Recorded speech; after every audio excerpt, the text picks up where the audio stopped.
أعوذ بالله من الشيطان الرجيم.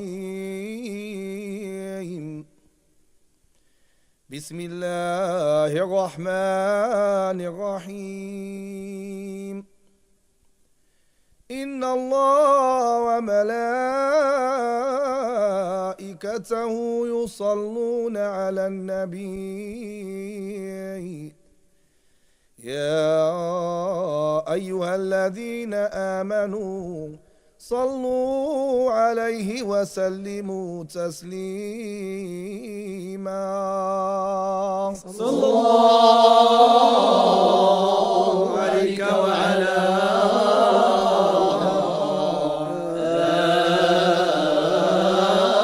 آلك وسلم. اللهم صل صلاة كاملة. بسم الله الرحمن الرحيم. الحمد لله رب العالمين، والصلاة والسلام على سيدنا محمد خاتم النبيين وإمام المرسلين. اللهم صل وسلم وبارك وأنعم على سيدنا محمد وعلى آله وصحبه أجمعين ومن تبعهم بإحسان إلى يوم الدين. علم الكلام, discursive theology, or the science of Aqeedah. قال أبو القاسم said, أقل ما في الكلام سقوط هيبة الرب من القلب، والقلب إذا عري من الهيبة لله عري من الإيمان. That the least thing about discursive theology, the least effect that you can get from it, is this awe of God would be stripped away from your heart. And if the heart is stripped from the awe of God, it will be stripped from faith and belief. This is one of the biggest problems we have as a Muslim community.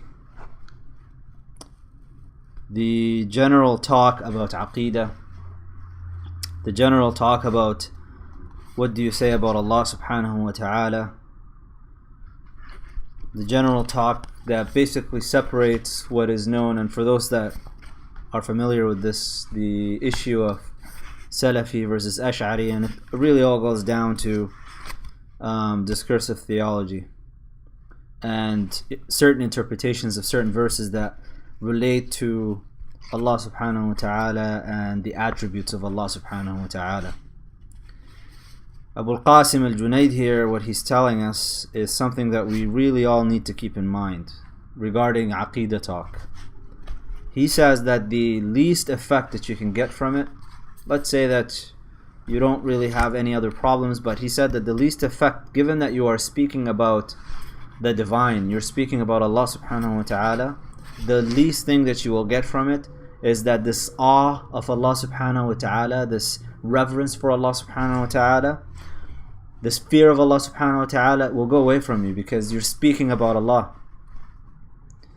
Imam Malik rahimahullah, when a man came to him and he asked him, the merciful, Ar-Rahmanu ala al-Arsh istawa, that the merciful, and if you translate that exactly to English, it doesn't give the meaning, but Ar-Rahmanu ala al-Arsh istawa, what do you say about that? And it's a verse about Allah subhanahu wa ta'ala having taken over his dominion, and the way it sounds, it can give you kind of a wrong impression. Imam Malik, when he was asked about this, it said that he took his head down like this and he paused for a while, his face got red and he started sweating, and then he raised his head up and he said, Al-istiwa'u ma'loom wal-kayfu majhul, that istiwa is known. Look in the dictionaries if you want. I mean, we know what istiwa is, and the howness of it, we don't know what that means. And the asking about it is an innovation, and I don't see you other than being an innovator. Take him away from our majlis. And in another narration of the same story, it said that Imam Malik raised his head up and he said, the tafsir of this verse is the recitation of it. You just read it as is. You don't ask questions about it. And then he said to kick him out of his gathering. This is a really big problem. you really have to understand what it means. I mean, Sheikh Abdul Hakim Murad said that theology is about finding, it's one of his contentions. He said something to the extent of theology is finding the least silly way to speak about the divine, the infinite. The least silly way. What is he saying by that? He's saying it's a silly practice. You're trying to use your limited intellect and your limited use of language to speak about the unlimited. You're automatically at a grave disadvantage. So you're better off not getting into it, because the second you start speaking about something, that's when your trepidation, your fear, your awe of it can kind of, you're not as familiar with it, so you stop having this awe of Allah subhanahu wa ta'ala. So it's a warning from Imam Junayd. And at the end of the day, you really have to ask yourself a simple question. As a Muslim, we say La ilaha illallah Muhammadur Rasulullah, we believe in whatever the Quran has said, we believe whatever the Prophet ﷺ has said, we submit, we're Muslims. Anything beyond that is just people talking. And the way that they've called it, the scholars, ilmul kalam, kalam, meaning it's just talk, people say words. Where is your action?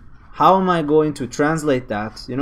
I've gone into enough discussions with people about issues of theology and Aqeedah, Muslims, and just asking questions about what the differences are between this and that. At the end of the day, I just at the end of the conversation, we just say, okay, so now that you know all of these things and we've talked about all of this different Aqeedah, this Aqeedah, that, do you feel closer to Allah subhanahu wa ta'ala? Do you feel like you can take that information and translate it into action? You can't. So that knowledge now was just a waste of time at the end of the day, because you can't do anything with it. And in fact, as Imam al-Junayd is saying, you've actually now, your hayba, your awe, your fear of Allah subhanahu wa ta'ala has gone down, because you've turned Allah subhanahu wa ta'ala into just something to talk about. So this is something we really have to keep in mind. If we're speaking with non-Muslims and we're just trying to explain certain things, that's a different story, but it's something to really keep in mind.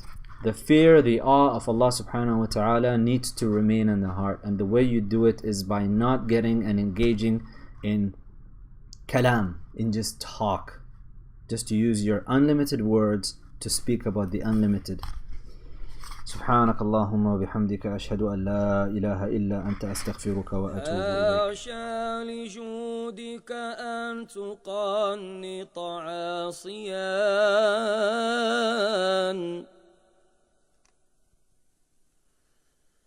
حاشا لجودك أن تقنط عاصيا، الفضل أجزل والمواهب أوسع.